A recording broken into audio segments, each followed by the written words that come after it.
One thing is, it's never easy to turn down a potential new client. I actually recently had an opportunity to work with a client I've worked with before, um, for a project that I had kind of a big claim in. Not necessarily a claim, but I had a big hand in pretty much setting it up and preparing it before I had to move on.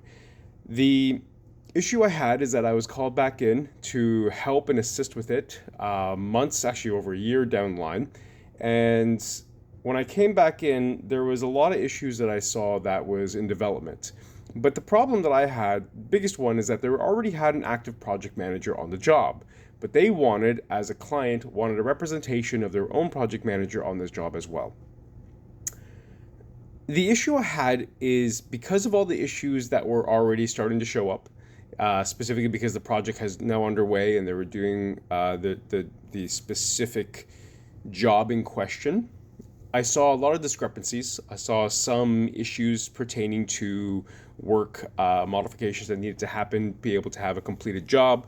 And the project manager there, from the looks of it, is trying to actually get some details, information, and trying to keep things on track.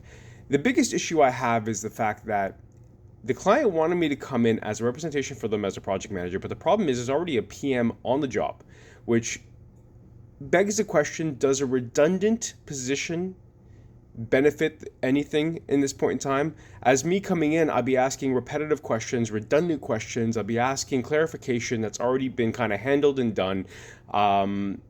There is just some things there that I think, as a repetitive nature and as an additional expense, doesn't necessarily benefit the client. I advise them that the best suggestion that I can provide them is I can be as a support role, that if they have any questions, clarification requirements, or anything, you can reach out to me that way. We can do a retainer base or an hourly base. But like actually having a hands-on approach, there is so much liability issues in a position like that it became kind of a more of a concern to do that rather than just simply, oh yeah, I want a client because I want extra money. I had to kind of take into consideration the longevity of it. And it was hard turning that down because, again, it's a potential new client that I have some past history with. And the other issue is just there's a little bit of a conflict of interest in it too, so I had to keep that in mind too. But sometimes you have to make decisions that will be better suited for you in the long run rather than just short-term decision making that can potentially make you pull your hair out when you have no hair.